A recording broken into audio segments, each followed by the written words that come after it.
كاب استوديو زيناير تيفي عزو السلام تناطقبلو فنو ناب مكتات ركوب زغركم تعزتنا كم يتمسيو نلو مع 4 صوت وسلسة جنبو ساعة شعات مش سرالو زينا مسنادو حجاركم قريب اللغو مساهم تصنع زينا زغربن ميكايل حدكو نمكتالكم بخبرنا عدنكو بغنتو تاتو فيلم بريزيدنت إسياس بمغنيات موت بريزيدنت حورات إمارات عربنا حزن ملغ تسريدو بعد سلطان أقرابن إنسا زقرابن عقابن لمعاتن أقرابن إنسا زقرام زتوكر عورزتا كايدوم بيت صحفة تغلال يوري تريرتا عب مرفع وشتاوري زتوكر سلطان عيبوم عبزيناتات وصعي چاينا نقزاتا وحقتات كمت تخبر بمتقاسبة قداي كابا أستراليا نزمت عكسي نتيقاتو عب سوريا بستخايدة متقعت ميسايل بوحدو عصرتو كلت وتهدرات منقسة تغطيرون روسيا بالعلي فنلندا شويدن ناي مرسى قبر سقمتي كم توسد أتنكيغا زرزر زينا بريزيدنت إسياس أفورقي بمغنيات موت بريزيدنت حورات إمارات عرب الشيخ خليفة بن زايد آل نهيان لومي باسم حزب منقسن إيرترانا حزن ملغ تسريدون بريزيدنت إسياس ناب وراس عرات أبو دابي الشيخ محمد بن زايد آل نهيان مختل بريزيدنت الشيخ محمد بن رشيد آل مكتومن أبصردو ملغتي نسبن منقسن حورات إمارات عرب صنع تمنيهم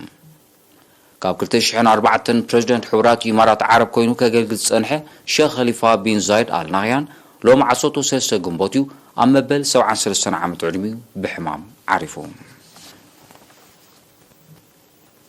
ناب كالزينا مسنسقر بعد سلطان أقرابن إنسا زقرامن ناب عقابن لمعاتن أقرابن إنسا زقرام زتوكر عورزتا كايدوم وكيليرينا نازريت بين زدالو توصاب ليديا تغلا مريم بعد سلطان أقرابن إنسسا زقدامن وحس لمعات بوهرتن تساتفنتن مشارخت بزبل تيما بدرجة زوام أكل أبعقابن لمعاتن أقرابن إنسسا زقدامن زلو أفلطون تساتفنتن مبرح زعل مع عودة زته لومي 13 قنبت أبعد دارش من محدار زوام أكل أكايدوم وانا أكايد سرحنا يتبع السلطان كولونيل كنفحابتم أبز سمعو قال تعود زته مغصلتانايتي بدرجة هاجر زتخايده مخانو بمتقاس وصيت مقراب اب حدا رفدي ويا بحدا عامت زيكونه اب عامتات توهليلو زرق مسرح سلازخونه نزل على سرحن وصيتون مبقاس كم زدلي اغنزيبوم نقند عمامات مشارخ تاكلات مالت من محدارات حالتات مكلخالن صطتان كمون مينسترتاتن كالوت اكلاتن زملكت مبره زهابه كولونيل كنفه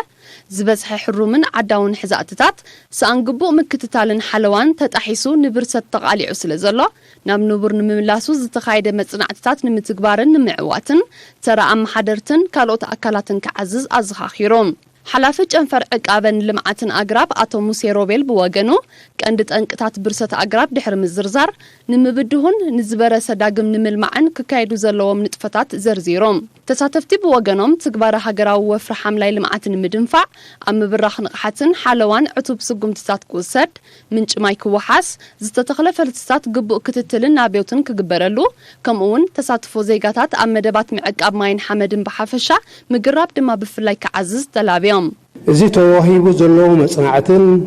جمجامن بيشبوت قريبو زلو جبراو نخون انتاك نجبر لنا كاب تحتي جميل كخبنا عدي حدا قرص ودابي هاليو ببوانو زدهسسن زچبتن صقم تليقا اب غزي زفتحن اواداد وادلو بصصاب ملك زقرب كاب صصاب تبغيسكا አሉታን አወንታን ከመገርካ ተፈልሉ ንጹር ዝኾነ ናይ ስራሕ መደብን أودادوان قصرن كجبرلو له قرب كل حبرة سب يتخلى كل حبرة سب يتخلى مالت باجت وفيلو وفر كايو حجاب حلواجن درجة أبجد طرات أو حدثات طرح استوسن خوينو سمعك قرب مستقور نختم عيداتو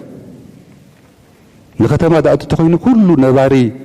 ويزملكو تأكل أبز ختم عيد الله عني أبا حلو كساتف خلالو إذن وزي كنا وحصود نقبعنا نياقراب انتدقى كنا تقطع خيلنا قطع بساعات كنا اتوخن كإلا لنا قال ولا بوحدون أما محداراتخون نيقولنا تات مخصوص كله ممحدار هزبي يسعري ناي مايت أقاماتك እዚታት ኩሉ ክዋደደሉ ክእል ኣለዎ ዋና አካይድ ስራሕ ምምሕዳር ዞባ ማእከል አቶ ዘርኢ ተወልደ ብርሃን ኣብ ዘስምዖ መዛዘም ቃል ኩሎም አካላት መንግስቲ ኣብ ምዕቃብ ሓመድን ማይን ኣተኪሮም ክሰርሑ ዓቕምታት ናይ ነበርቲ ኣወሃሂዶም ድማ ውፅኢታዊ ስራሕ ክዓሙ ኣዘኻኺሩ እዋናውን ኣገዳስኒ ምስ ህይወትና ከዓ ዝተኣሳሰረ እዩ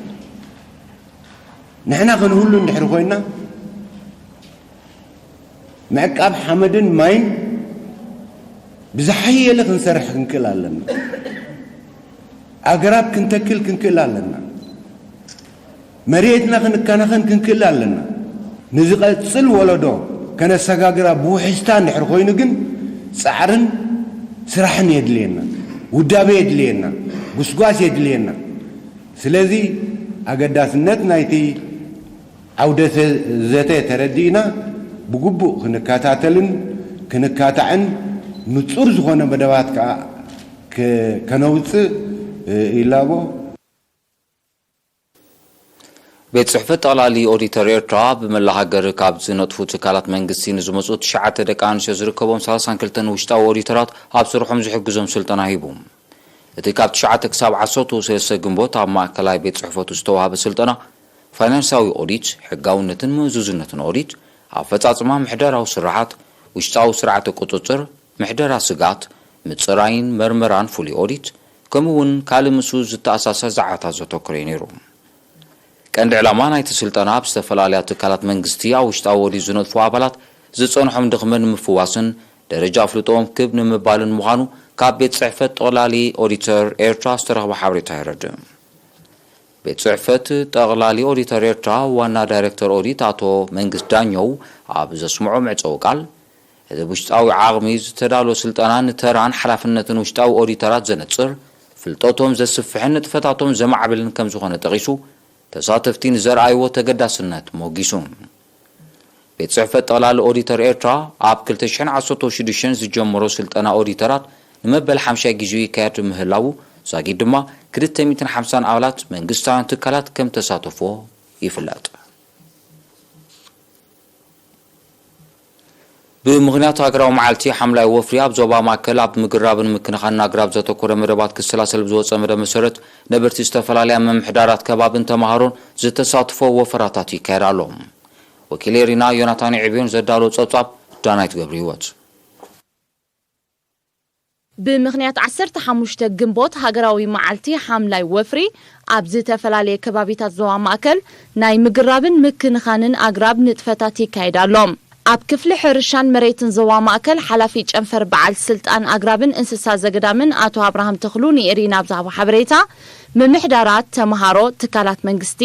ማሕበራት ኩባንያታትን ካልኦትን ካብ 11 ክሳብ 15 ግንቦት ኣብ ምኹስኳስን ምክንኻን ኣግራብ ምትካል ፈልስታት ከምኡውን ምስራሕን ምጽጋንን ዛላታት እጃሞም ከበርክቱ ብዝቐረበ ጻውዒት መሰረት ሎሚ 13 ግንቦት ነበርቲ ዝተፈላለዩ ከባቢታት ኣስመራን ተማሃሮ ካልኣይ ደረጃን ዝተሳተፍዎ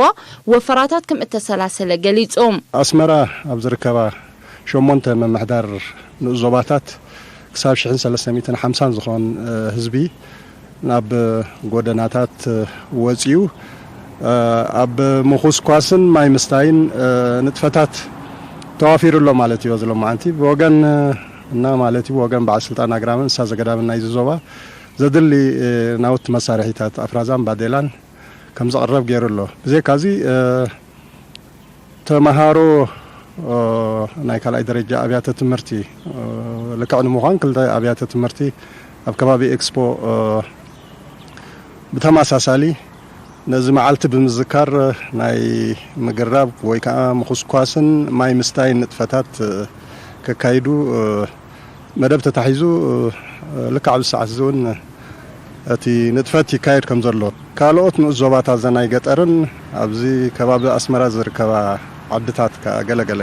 ኣብነት ንምጥቃስ ኣከባቢ ማይ ድምነት ኣባላት ናይ ሚኒስትሪ መሬት ማይን ኣከባብን መቐጸልታ ናይቲ ዝሓለፈ ዓመት ዝተተሓዘ ሰፊሕ ናይ ምግራብ መደባት ኣብቲ ቦታ ማለት እዩ ናይ ምዝላይ ስራሓት እውን የካይዱ ኣሎ ዝሓለፈ ዓመት ንዝተተኽለ ኣግራብን ኩነታቶም ብዝምልከት ኣብ ዝሃቦ ሓበሬታ ድማ 80% ካብቲ ዝተተኽለ ልዕሊ 1 ሚልዮን ፈልስታት ከም ዝጸደቐ ብምጥቃስ ብሃገራውያን ማሕበራትን ካልኦት ኣካላትን ዝተተኽለ ኣግራብ ብዝግበረሉ ምክትታል ኣብ ባይታ ዝምስገን ውጽኢት ከም እተረኽቦ ኣብሪሁ ዓመት ናይ 2021 ፈሊና ክንርኢ እንድሕር ኮይና እቲ ዝተተኽለ ልዕሊ 1 ሚልዮን ፈልሲ እዩ ነይሩ ካብዚ ከዓ ኣብ ዝተፈላለዩ ቦታት ናይ መጽዳቕ መጠን ይፈላለዩ ብገምጋም ግን ብደረጃ ዞባ ክንሪኦ ከለና እቲ ጸዲቑ ንብሎ 80% ካብቲ ዝተተኽለ ኣብ ባይታ ኣሎ ካብቶም ዝተተኽሉ ኣግራብ እቲ ዝበዝሕ ኩልኩም ዝፈልጦ ገረብ ቀላሚጦስ እዩ ካብቲ ዝተተኽለ ሕጂ 86% ቀላሚጦስ ማለት እዩ ሎማዕ ምትክራማት ዝትከል ልዕሊ 2 ሚልዮን ፈልስታት ኣግራብ ኣብ 9 መደበራት ተዳልዩ ከም ዘሎ ዝሓበረ ኣቶ ኣብርሃም ነቲ መደብ ንምዕዋት ኣብ 3 ናይ ገጠር ንኡዞባታትን ከባቢታት ኣስመራን ሰፊሕ ወፈራታት ማእቶት ይካየድ ከም ዘሎ ኣንጺሮም መቐጸልታ ናይ ሓለፈ ዓመታት ኣብ 2022 ውን ብተመሳሳሊ እቲ ሓምላይ ወፍሪ ይካየድ ኣሎ ገና ውን ክካየድ እዩ ማለት እዩ ምስ ምእታው ክራማት ስለዚ ንዑ መተግበር ዝኸውን ብወገና ኣብ ዝዞባ ኣብ ዘለዋ 9 መደበራት ፈልሲ ከባቢ 2 ሚልዮን ዝኸውን ፈልሲ ኣግራብ ኣብ ምድላው ንርከብ ኣለና ማለት እዩ ስለዚ ብዓይነት እንድሕር መጺና ከዓ 30 ዝኸውን ዝተፈላለዩ ዓይነት ፈልሲ ኣግራብ እዩ ኣብ ምድላው ዝርከብ ዘሎ ማለት እዩ ስለዚ ምስ ምእታው ክራማት ወይ ውን ማይ ኣብ ዘለዎ ከባቢታት እቲ ምትካል ኣግራብ ክቐጽል እዩ ማለት እዩ ናብ ዕለታዊ ጸብጻብ መልከፍቲ ኮሮና ቫይረስ ምስ ንሰግር ሓበሬታ ካብ ሚኒስትሪ ጥዕና ሎቢ ኣብ መመርመሪ ማእከላት ዞባ ማእከል ዝተገብረ ናይ ላቦራቶሪ ምርመራታት ኣድራሹ ጎሊጅ ዝኾነ ሓደ ዜጋ ብኮሮና ቫይረስ ምልካፉ ተረጋጊጹ ኣሎ በዚ መሰረት ጠቕላላ ቁጽሪ ብኮሮና ቫይረስ ዝተለፉ ዜጋታት ክሳብ ሎሚ 9745 በፂሕሎ 9632 ካብዚኦም ሓቢሮም ዝተፋነው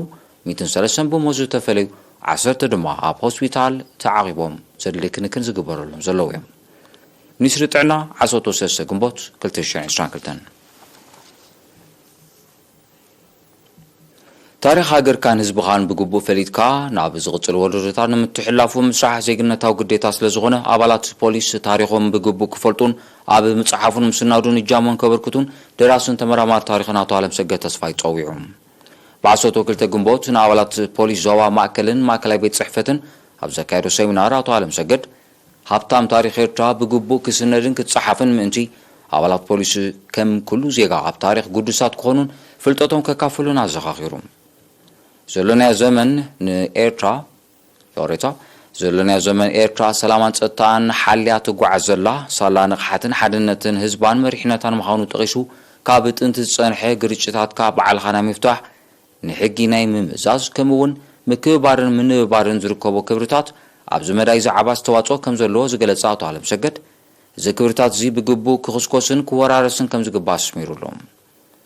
ኣዛዚ ፖሊስ ኤርትራ ኮሎኔል መሓሪ ጸጋይ ኣብ ዝሃቦ መዛዘም ቃል ኣባላት ፖሊስ ፍልጠቶም ክብ ንምባል ታሪክ ጠቀስ መጻሕፍቲ ከንብቡን ብግቡእ ተረዲኦም ናብ ዝቕጽሉ ወለዶታት ከመሓላልፉን ተላቢዩ ዜና መስዋዕቲ ኣብ ሚኒስትሪ ዕዮን ማሕበራዊ ድሕነትን ተኣላይ ስንኩል ዝነበረ ገዲም ተጋዳላይ ስቴፋኖስ ተወልደ ብርለ ብ12 ግንቦት ኣብ መበል 73 ዓመት ዕድሜ ብሕማም ተሰዊኡ ኣብ ወርሒ ለካቲት 1975 ኣብ መሳርዕ ህዝባዊ ሓይልታት ሓርነት ኤርትራ ዝተሰለፈ ተጋዳላይ ስቴፋኖስ ተወልደ ኣብ ቃልሲ ንናጽነት ኣብ ተዋጋእ ሰራዊት ተመዲቡ ብልዑል ተወፋይነት ንህዝቡን ሃገሩን ዘገልገለ ሓርበኛ እዩ ገዲም ተጋዳላይ ስቴፋኖስ ተወልደ በዓል ሓዳርን ኣቦ 6 ውሉዳትን እዩ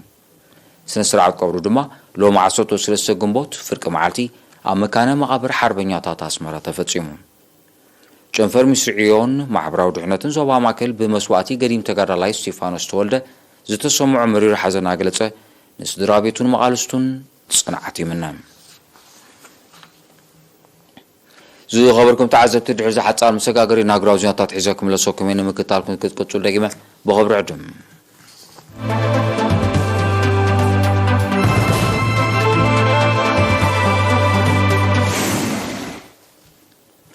ኤርቲቪ ምርጫውን ጌርኩም ትከታተሉ መላው ከማ ዜናና ነምስግን ክቡራት ተዓዘብቲ ዜናታት ናቐጸለ ዜና ወጻኢ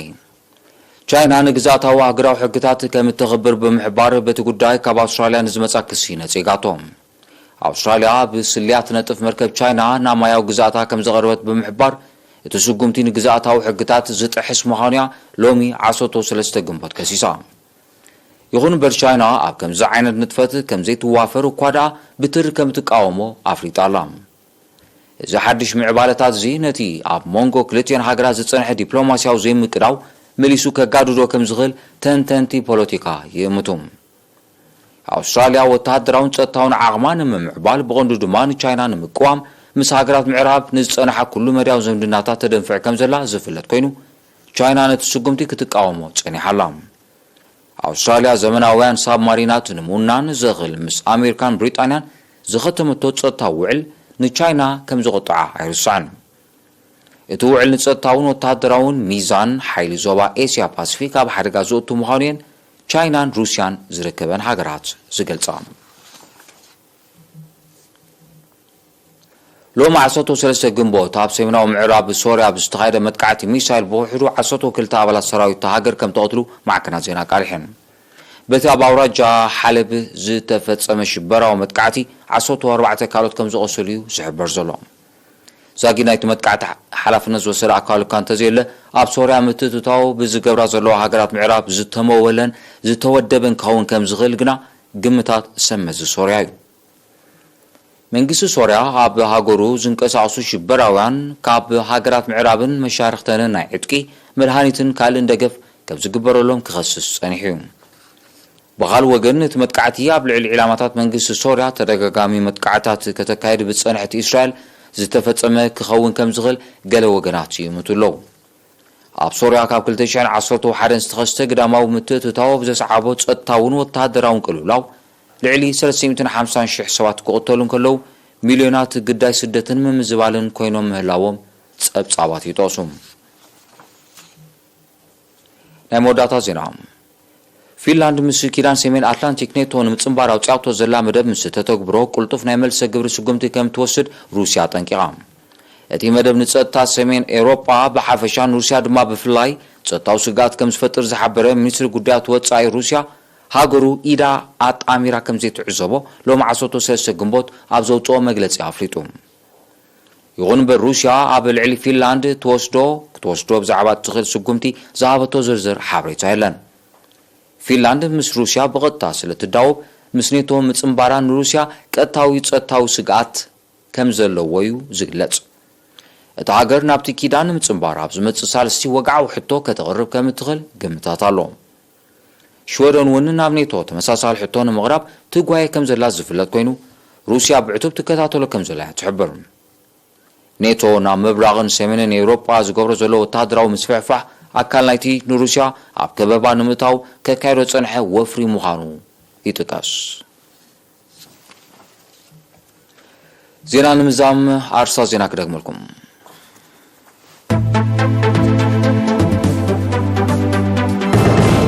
ፕሬዚደንት ኢሳያስ ብምኽንያት ሞት ፕሬዚደንት ሕቡራት ኢማራት ዓረብ ናይ ሓዘን መልእኽቲ ሰዲዱ በዓል ስልጣን ኣግራብን እንስሳ ዘገዳምን ኣብ ዕቃብን ልምዓት ኣግራብን እንስሳ ዘገዳምን ዘተኮረ ዓውደት ኣካይዱ ቤት ጽሕፈት ጠቕላላ ኦዲተር ኤርትራ ምድንፋዕ ውሽጣዊ ኦዲት ዘተኮረ ስልጠና ሂቡ ኣብ ዜናታት ወጻኢ ቻይና ንግዛታዊ ሕግታት ከም እትኽብር ብምጥቃስ በቲ ጉዳይ ካብ ኣውስትራልያ ንዝመጻ ክሲ ነጺጋቶ ኣብ ሶርያ ብዝተኻየደ መጥቃዕቲ ሚሳይል ብውሕዱ 12 ወታደራት መንግስቲ ተቐቲሎም ሩስያ ኣብ ልዕሊ ፊንላንድን ሽወደንን ናይ መልሲ ግብሪ ስጉምቲ ከም ትወስድ ኣጠንቂቓ ዝኸበርኩም ተዓዘብቲ ንሎም ምሸት ዝተዳለወ ዜና መሰናዶ ኣብዚ ፍጻመ ስለምቅጻልኩም ኣዝየ መስገን ስዒቡ ዝቐርብ ዕለታዊ ስፖርት ክትህሉ ድማ ደግመ ዕድም ወገነይ ሰላም